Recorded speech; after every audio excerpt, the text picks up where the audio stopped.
Lincoln, could you talk about your decision that you had to make last night with Mike Stoops? Yeah, it was a tough decision. Probably the hardest day I've had here as a head coach for sure. Tough because I know what Mike's meant to this program. The kind of guy he is, kind of friend he's been to me. Been through a lot together with him, so very difficult. But at the same time, my job is to make the best decisions for this program, and for this team right now. And I just, at the end of the day, I felt like we needed a new voice. We needed just a little bit of a spark, and I thought that making the change was right for that reason, and also because I felt good about the guys that we have in this room and a plan for the rest of the season, because this team's got a lot in front of them. This team could make a run here. And we all feel that. And so I didn't think about anything down the line. It was all about this team and what's best right now, and that's what I felt was best. Was it a combination of just the Saturday game or the last couple of years? What really, I guess, made you make the decision? Yeah, I'd never make a decision off of one game, even as emotional as the Texas game is to everybody, around this program, both programs. It's kind of its own deal. I figured out you can't put too much stock into that game, in that it's so unique, it's so different. Teams play different, and you gotta be careful about that. But I think there was just enough that I saw as far as the direction that we just needed a spark. And I don't know that there was any one stat or one thing or any single thing that happened. It's not really that dramatic. I think just for me, it was a gut feel. And coming back after that game and just thinking through it, and slept on it and had conversations with Mike and other people that I respect, and I just felt like it was the right thing to do. Lincoln, obviously on game day you relied on Mike to make your calls. How do you deal with that moving forward? Well, we've got a plan going forward, but we're less than 24 hours into this thing, so I don't know that I want to put all of our business out here. Ruffin's the defensive coordinator, and he's going to call the game. But how we work with the rest of the staff, all that, we're working through. And I think we've got some good leads, some good plans right now, but I'm sure that'll evolve here through this bye week and into next week. And, we've got a talented staff in there, so now we're simply putting the pieces where they best fit so we can get the most out of every coach in that room. Lincoln, did you consider making this move after the Rose Bowl? No, I didn't. I went back and looked at our tape. Went back and looked at the way we played in the Rose Bowl. I thought we had a really, really good plan in the Rose Bowl. And it's, when you're in the national semifinal and Big 12 champions, that's easier said than done. Fact of the matter is, we won 2 conference championships the first 2 years, and we've been 17-3 together since. So it made it damn hard to make it right now. But that's a difficult part of this business. We've won at a level that 99.9% of the programs out there would kill for. And but our job is we look at the results, but also can we do better? And I thought that this would have a chance to make us a little bit better. How do you get guys, Lincoln, to tackle better, to cover better, and all that stuff, rush the passer better, play better technique with a new defensive coordinator? How does that happen? Well, it's playing good football, whether it's offense, defense, or special teams, takes everybody. It's not. There's never one thing or one person that's the cause. And so, like I said, I felt like we needed a spark. I felt like sometimes just one little thing can kind of get you going. And very similar to how that game was the other day. We got one little spark of momentum with the team, and then we took off and played much closer to the way we're capable of there in that fourth quarter. And so we need that to happen for this whole team and for this defense right now. Lincoln, you've obviously worked with Ruffin a long time, but he's been in this exact situation before. Did that make this an easier call? Yeah, it did, as far as what decision would be made, because there's several guys in that room that I think are more than qualified and good enough coaches to have been the coordinator. And so there was, when I first started thinking about it, there was some back and forth in my mind, not indecision, but just options. Just what if we did make this move, what would we do? But at the end of the day, I thought we needed somebody to unite the group, and it was just really tough to look past Ruffin's experience. He's done so much in his career, very little in college football that he hasn't done. He's been in this situation. I got to see it firsthand, both as a coordinator and then as a head coach for the Alamo Bowl, and I was very confident in his ability to handle it. And he's one of those guys with what he's been through that he doesn't have to sit back and think when this happened. He didn't have to sit back and think, oh, what do I do? He knows exactly what to do. And he'll, unite that staff and unite those players and get us playing at a high level. Lincoln, how much do you use this week as experimentation on guys and seeing what else you got on defense and that kind of thing? Well, you're always doing that. You get a little bit more time to do it this week just because you don't have a specific opponent that you're preparing for and you're not as preoccupied with that. So, we'll start to get healthier as this thing goes on. I think some of these young players that maybe have played some here and there are going to continue to grow and have a chance to, like most young players do, start to take off in the second half of the season. And, look, when you don't play the way you expect to on any side of the ball, you're always going to reevaluate and always make sure that you're getting the best 11 guys out there. And if some guys aren't getting it done, then other guys have got to get that chance. What were the conversations with the players like when you told them? And can you expect to see changes, things that next schematic or anything like that with the new coordinator? Conversations were tough. We met with them this morning, before we put the statement out. In this day and age, it's impossible it's sickening, but it's impossible to keep anything down. But we met with them this morning, had a good talk with them. They were emotional. A lot of those guys, love Mike, were recruited by Mike, and everybody in that room, me included, felt ownership in this. It damn sure ain't all Mike's fault. It's my fault. It's every coach in that room's fault. It's every player in that room's fault. We all own it. And so I think we all, you hate that part of it, but that's, they understood, why we did it. And they, I'm always very honest and open with my players. I don't hide things from them. They have a right to know. And so we went through why we did it. We went through the plan going forward, what we expect. And, they're resilient. They'll bounce back. They'll play hard for Ruffin. They'll play hard for Mike. I guess that'll be their, the way they play would be their chance to make it right by everybody, to make it, to send a message that they love Coach Mike and that they care about this team going forward. What do you remember about the way that Tech defense reacted to when Ruffin took over in 07? Yeah, he's got a gift with people. I think everybody sees that. Anybody that's had a chance to interact with him, he's got a tremendous gift with people. And I felt like that's what we needed right now. And he's, very confident because he's been through this. He's been through a lot in this game.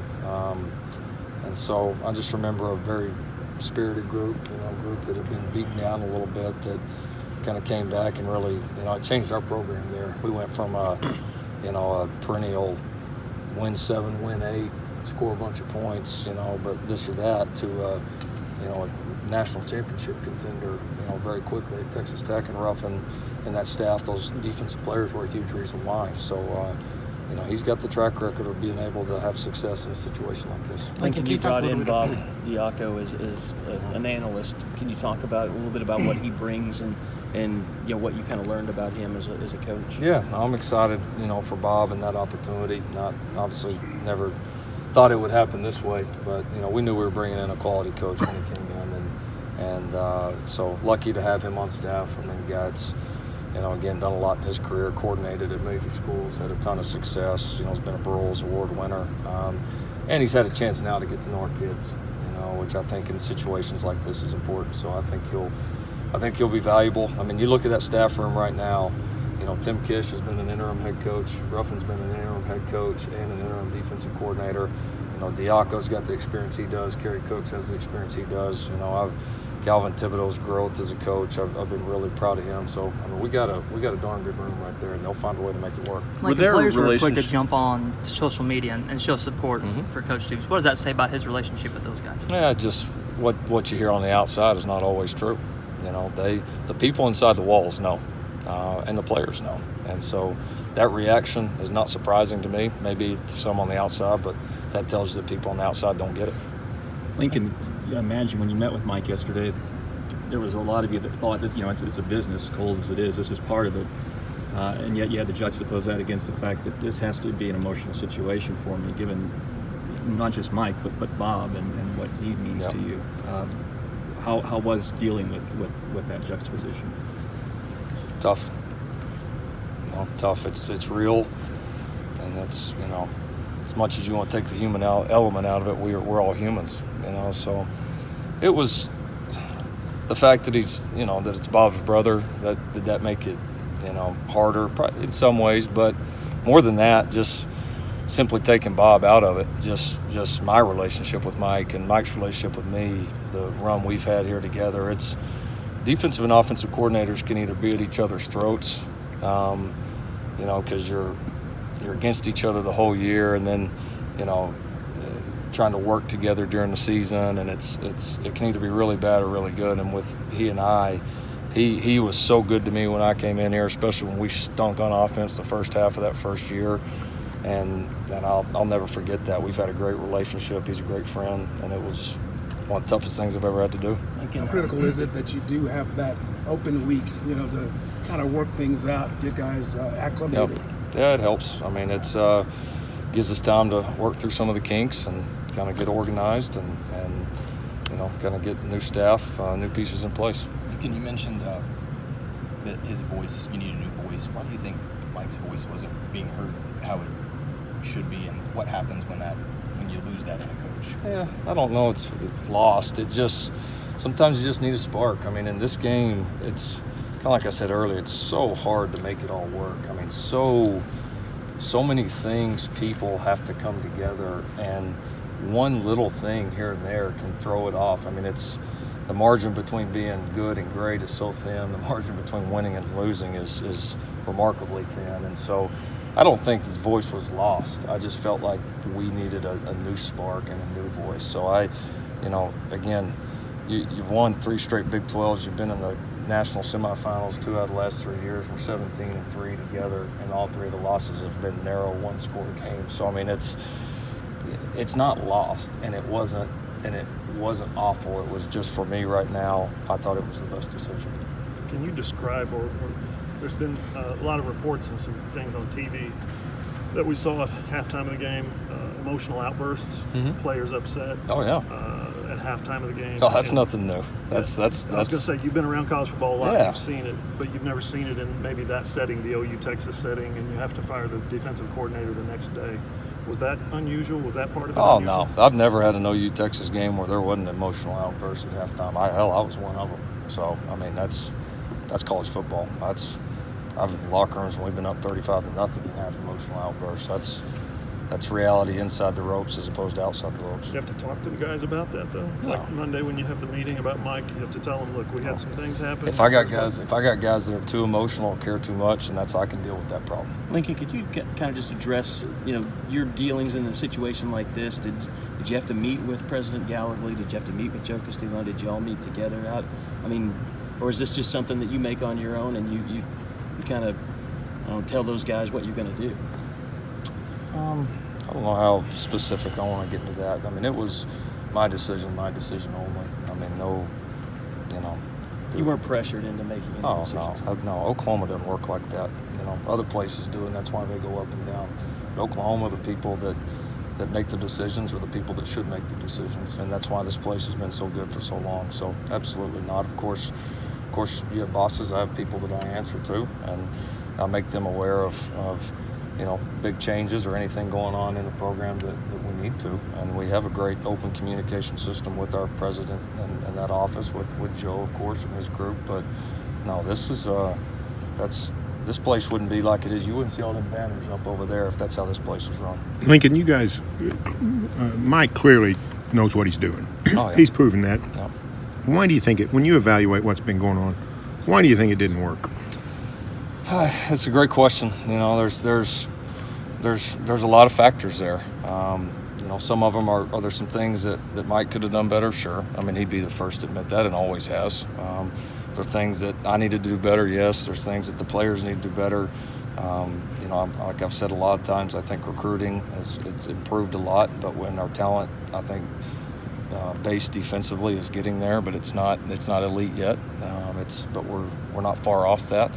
So a lot of factors. At the end of the day, it's tough to quantify, how much each one means. We all try to sit there and do it, but it's again, for me, just kind of gut feel on the direction we needed to go. Ruffin and Diaco are here for the rest of this year. Do you consider what's going to happen in the future, or do you still take it week by week? No, because this team this team, and I would probably think the same thing right now if we were 1-5. You know, it's just you owe it to this team.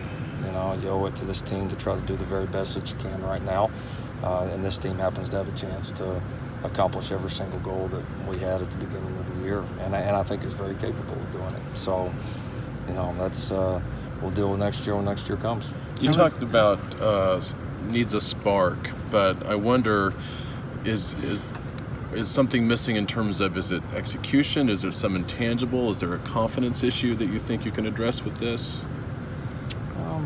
Once again, it just takes so much to go right, and everything's got to be on point to play well. I mean, especially in this league defensively. I mean, if you're not playing with your hair on fire, every assignment good, tackling well, this or that, people are going to expose you in a heartbeat. And so the margins are thin. And so, you know, at the end of the day, we needed a little bit of a jolt. We needed a new voice, and that's why we did it.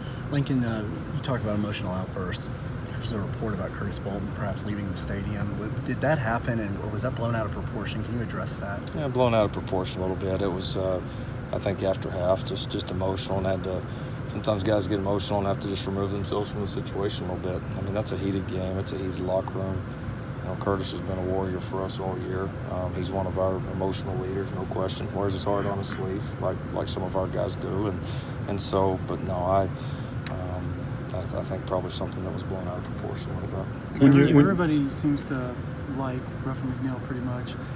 What's Bob Diaco's rapport with the players? I know he's a defensive analyst. How much did he actually get to be involved with the players prior? A little bit. He hadn't been able to coach them or, you know, be involved as far as meeting them, things like that. But he's had a chance to get to know our guys, you know, just kind of off the field, different team events, just being around the guys. So he does a good job. He's energetic around the guys, really smart guy, but really cares about them, is invested in getting to know them. And so, you know, him being here as opposed to just some guy off the streets that they don't know yet is a big advantage right now. Lincoln, you mentioned you know, recruiting and continuity, even back when, you know, after the Rose Bowl and everybody was asking why you kept Mike. How much of these next 2 weeks do you kind of have to spend working on, you know, I know you've inserted yourself in that process a lot more maybe than you have as a coordinator, but how much of these next 2 weeks really becomes, you know, dealing with recruits and families and letting them know? Yeah, no, I treat those recruits like they're our own players. You know, we're honest with them. We let them know what the situation is. We've built strong enough relationships with a lot of these people that they understand that, you know, we don't come to a decision like this lightly. We do it. We think it's in the best interest of either their child that's here now or their child that's going to be here in the future. And so our parents and kids know that, and they all love Mike, but they all understand, you know, the business, and that we're, you know, it's the right thing right now. Young blood, fresh ideas is sort of a common theme in modern offense. Is it the same with defense? Sometimes that you need new ideas and a new way of doing things, especially from a younger coach. I mean, it worked out great with you coming in and with the offensive side. Yeah, I don't know if the youth has as much to do with it. Maybe I think now you just see more young guys getting opportunities as opposed to 15, 20 years ago when nobody was going to hire a 27-year-old offensive coordinator or a 30-year-old NFL head coach. That just wasn't going to happen. And so it happens now. We notice it more.